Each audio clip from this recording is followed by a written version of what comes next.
कभी सीबीआई का अफसर बनकर तो कभी कोर्ट का अफसर बनकर लोगों को फोन आ रहे हैं। ईडी में दर्ज केस की धमकी दी जा रही है। डिजिटल अरेस्ट उत्तर प्रदेश ही नहीं, देश के लिए एक ऐसी चुनौती बन गई है जिसको लेकर साइबर अपराधी तमाम पढ़े लिखे लोगों को अपना शिकार बना रहे हैं। इसी कड़ी में लखनऊ में एसजीपीजीआई के associate professor doctor Ruchika Tandon को भी साइबर क्रिमिनल्स ने अपना शिकार बनाया और करीब 2.5 करोड़ रुपया उनको 7 दिनों तक डिजिटल अरेस्ट करके हड़प लिया। कैसे ये सब हुआ, हमारे साथ बात करने के लिए डॉक्टर रुचिका खुद ही हैं। मैम, कैसे, क्या ऐसा हुआ कि ये कहानी कहाँ से शुरू हुई कि आप समझ नहीं पाई, भाप नहीं पाई कि साइबर क्रिमिनल्स आपको अपना शिकार बना रहे हैं? जी, मेरे पास सुबह एक दिन फ़ोन आया कि ट्राई से बोल रहे हैं और आपका जो फ़ोन है वो बंद कर दिया जाएगा आधे घंटे के अंदर। और क्योंकि उसमें मुंबई साइबर पुलिस स्टेशन में 22 कंप्लेंट्स रजिस्टर्ड हैं उस नंबर के अगेंस्ट कि लोगों को हैरेसिंग मैसेजेस गए हैं।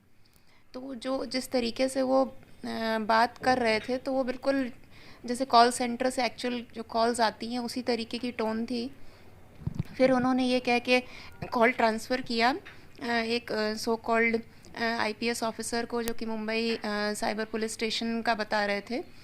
और फिर उन्होंने बताया कि इसके अलावा एक और केस रजिस्टर्ड है जो कि आपके जो अकाउंट, इसी से जो अकाउंट लिंक्ड है एक फ़ोन नंबर से, मुंबई में कोई बैंक का अकाउंट है, उससे मनी लॉन्ड्रिंग हुई है।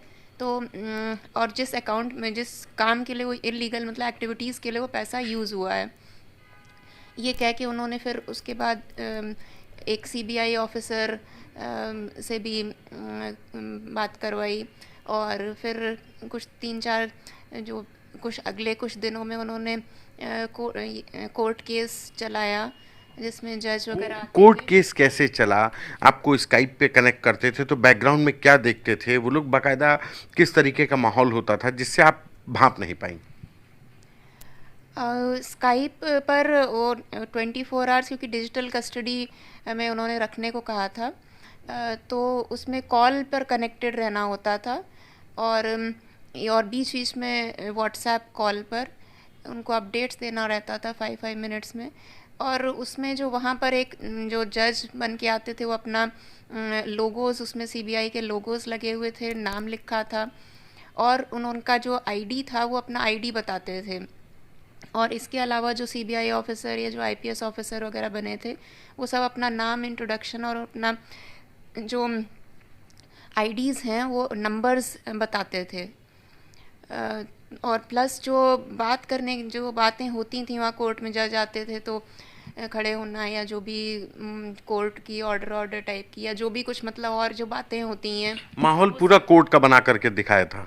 जी, मतलब दिख उनका जो है आवाज़ आती थी उस तरीके की, तो वो पूरा वही लगता था। और प्लस जब उन्होंने जो ऑर्डर्स वगैरह जो भेजे कोर्ट के, जो भी नोटिसेस, उन सब में किसी में सीबीआई का लोगो लगा हुआ था वाटर मार्क के साथ, किसी में स्टैम्प्स लगी थी कोर्ट की और साइन थे और स्टैम्प्स थी। तो वो ऐसा काफ़ी जेन्युइन लगता था और जो लोगों का बात करने का तरीका भी बहुत रिफाइंड था। तो वो लगता था कि वो एक्चुअली जो भी उनकी एक्टिंग थी वो बिल्कुल ऐसे ओरिजिनल, ऐसा लगता था आप कि भाप सही। नहीं पाए? जी।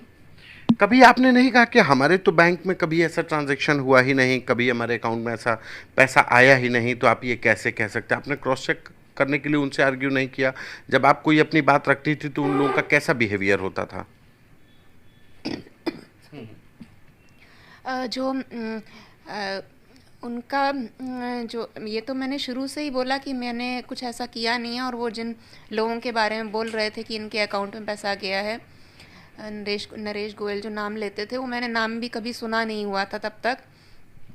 लेकिन उनका ये कहना था कि वो आपने नहीं किया है, किसी और ने जो है उसको आपके अकाउंट से किसी ने ये काम किया है, या किसी ने फंसाने की कोशिश की है, जो कोई भी हो सकता है, स्टाफ का हो सकता है, कोई भी और, मतलब उन्होंने इस तरीके से काफ़ी चीज़ें बताई। और फिर एक एग्जाम्पल भी दिया कि अगर कोई इंसान कोई दूसरा इंसान मर्डर करता है और वो छुरा जो है आपके पास रख देता है तो हम तो यही समझेंगे कि आपने वो क्राइम किया है।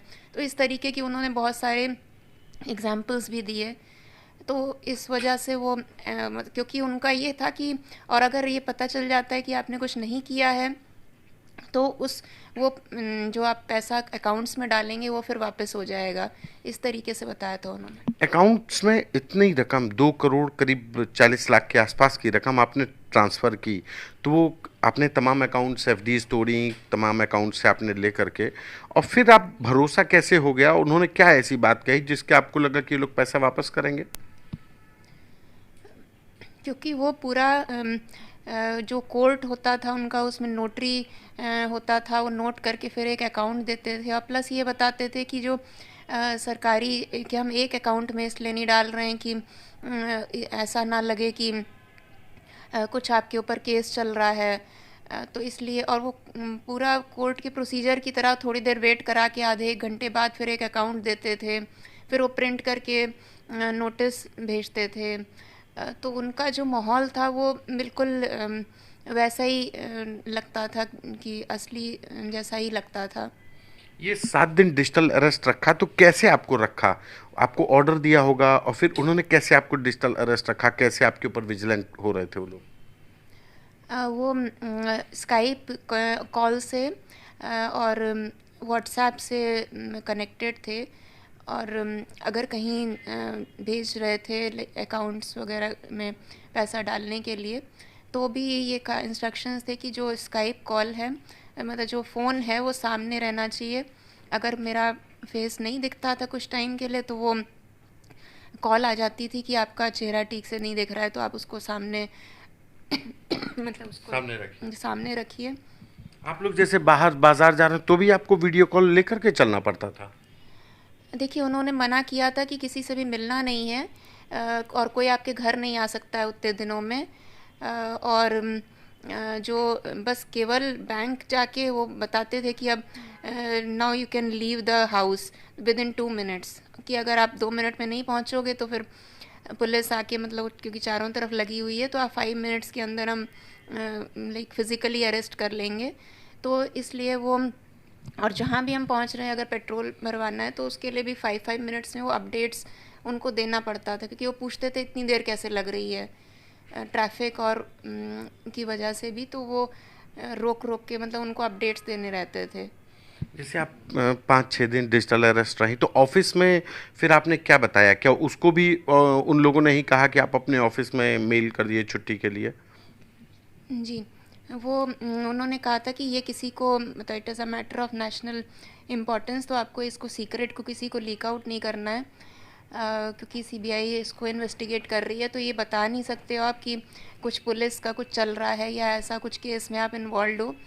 तो उन्होंने कहा था कि आप छुट्टी के लिए फ़ोन करो अपने एचओडी को और मतलब जो भी अपने बॉस को, और कहो कि आप बीमार हो। बीमार मतलब इनफैक्ट बहाना भी बताया था, क्या बीमारी आप बताओ। अच्छा। और कोई फिर भी आपको बैंक से रिलेटेड या पैसे से रिलेटेड या पुलिस से रिलेटेड कोई भी बात करने को मना किया था, कि वो कोई भी इन्वॉल्व हो सकता है, तो अगर इसलिए किसी को कुछ बताना नहीं है। आपको शक कब हुआ, कब लगा कि ये आपके साथ फ्रॉड हो गया? ये होने के 2 दिन, जब सारा पैसा मैंने ट्रांसफ़र कर दिया, उसके नेक्स्ट डे मैंने ड्यूटी ज्वाइन की। जब उन्होंने कहा अब आप ड्यूटी ज्वाइन कर सकते हो, बट अभी बेल नहीं मिली है, पर काम पर जा सकते हो। तो उस फर्स्ट डे में आइडिया लगा, उसके सेकेंड डे मैंने नेट पर चेक किया कि कुछ जो सीबीआई क्या इस तरीके से इन्वेस्टिगेट करता है, और उनके नाम देखे जो ऑफिसर्स जो बने हुए थे, तो कुछ ऐसे नाम नहीं दिखे, बट ये दिखा new method of investigation called digital custody. जब मैंने वो टाइप किया तो उसमें एक मीडिया का वेबसाइट दिखा जिसमें लिखा था कि a woman doctor has been duped of some amount by fraudsters proposing, scamsters posing as fake CBI officers. तो उससे थोड़ा सा डाउट लगा। फिर उसके बाद 1-2-3 वेबसाइट्स पे इस तरीके की सिमिलर चीज़ें दिखी, फिर मैंने जो भी नियरेस्ट अपना पुलिस स्टेशन है उसमें जाके पूछा, तो उन्होंने कहा ये एग्जैक्टली मतलब फ्रॉड है, पैसे तो नहीं ट्रांसफ़र किए। ये कितना पैसा आपका चला गया इसमें, और फिर आपके पास कितना पैसा बाकी रह गया? डेली रिक्वायरमेंट्स जो पैसे की होती हैं वो भी, उसके लिए भी आपको प्रॉब्लम्स हो गई, और अब कितना पैसा लग रहा है, कितने लोग अरेस्ट हो गए, कितना पैसा अभी तक मिल गया है? कि उस समय तो क्योंकि उन्होंने हर तरीके की जो पेरेंट्स की और हमारी 3 जनरेशन की एक तरीके से सेविंग्स, एवरीथिंग, पीपीएफ जो भी कुछ था, मतलब ज़्यादा कुछ नहीं बचा था। तो वो ये था कि बिल का पेमेंट भी सोच रहे थे, या बच्चे का अगर कुछ मुझे स्टेशनरी लेनी थी तो उसके लिए भी लाइक सोचना पड़ रहा था, पेट्रोल के लिए एंड जो बेसिक नीड्स के लिए। तो उस समय तो काफ़ी, क्योंकि अकाउंट्स भी फिर ये था कि उस जब एक्चुअली भी फिर बाद में अकाउंट्स भी अपने भी फिर फ्रीज़ हुए, तो उस समय तो काफ़ी, मतलब उस मंथ में काफ़ी ज़्यादा कंडीशन अच्छी नहीं थी फाइनेंशियली। टोटल कितना कुछ पैसा भी गया नहीं। अभी तक? कितना अभी तक कितने लोग अरेस्ट हुए? कुछ पैसा आपको मिला भी? अभी तक हाँ कोर्ट जी। के ऑर्डर से? जी, अभी अराउंड 1.7 लैक्स के अराउंड मिला है। और लोग काफ़ी अरेस्ट हुए हैं, मोर देन 10 पीपल। बाकी जो पुलिस पीपल, मतलब people will be better able to tell exactly. एक आखिरी सवाल कि आप उस अपराधियों के भुक्तभोगी हैं, आप शिकार हुई हैं, लोगों को क्या ऐसी बात बताएंगी, क्या कहेंगी, कैसे बचें, किस तरीके की बातें अगर वो करते हैं तो आप बचिए कि आप साइबर क्रिमिनल्स के ट्रैप में हैं? एक तो यही है कि हर एक पर, मतलब कुछ भी हो तो उसको आपको थोड़ा सा डाउट करना है कि ये जेन्युइन है कि नहीं है। और अगर इस तरीके का कोई केस या ऐसा कोई बताता है तो उसे अपने पास के पुलिस स्टेशन से एटलीस्ट वेरीफाई कर लेना चाहिए। और